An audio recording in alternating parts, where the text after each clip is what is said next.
বিভূতিভূষণ বন্দ্যোপাধ্যায় লেখা তাল নবমী গল্পে দুজন মূল চরিত্র ছিল, গোপাল ও নেপাল। তার মধ্যে গোপালের খুব ইচ্ছে ছিল তালের বড়া খাওয়ার, কিন্তু তার সেই ইচ্ছে পূরণ হয়নি।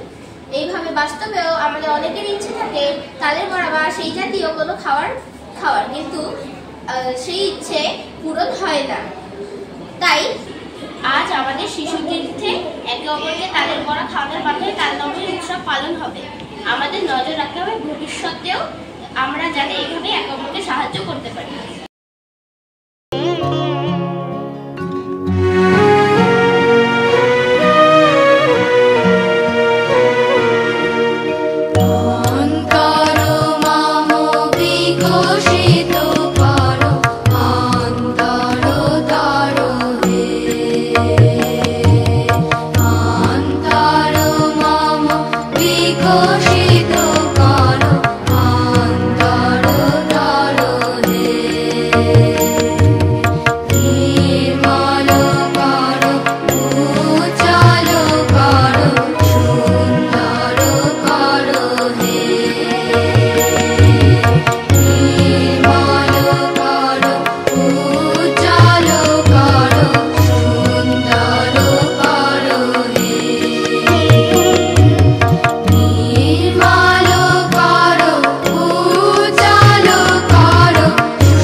গল্পে তালের বড়া খাওয়ার যে অনুষ্ঠানটা আমাদের কালাংশে হলো, তোমাদের কেমন লাগলো?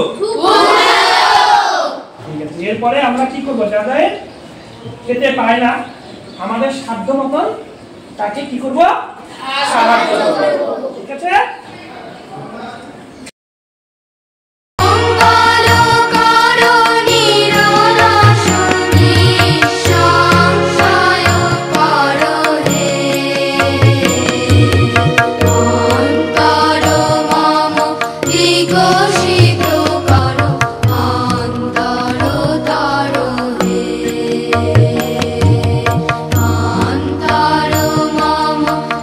Go